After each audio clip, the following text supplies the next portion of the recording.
Okay, so the next piece we're going to look at is Jack Lynch and internal affairs. So I'm going to just talk briefly about the arms trial. I know you're all familiar with it, um, but the arms trial involving Charlie Haughey and Neil Blaney, and the resignation in sympathy by Kevin Boland. You can link this also to the impact the Troubles had on the Irish government, in that Haughey acted, I suppose, in response to the government's paralysis in their ability to do anything about the Troubles in Northern Ireland. So we must look at the arms trial from lots of different angles. But Lynch acted as, I suppose, effectively as he could. He sacks Haughey, sacks Blaney. It does go to trial. They're arrested, obviously, and it goes to trial for the importing of arms illegally. But Haughey, and using government funds, obviously, as well.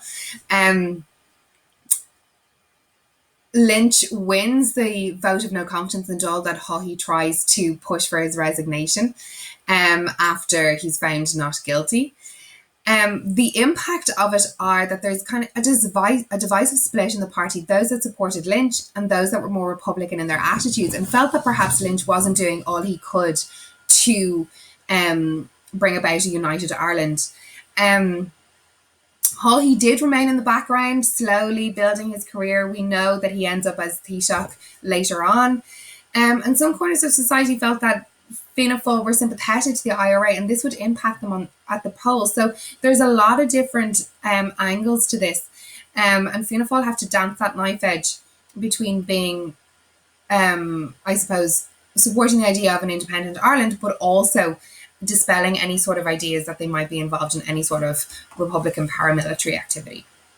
So from a social changes perspective, there are a number of different things that we're going to talk about from 1967 to 1972. We can look at a few different areas around education, the status of women, general kind of social changes that benefit the everyday lives of people, especially around social insurance, free travel for pensioners and so on. So there's lots of different areas that we're going to look at from a social change perspective, moving away now from the impact the Troubles had on the government.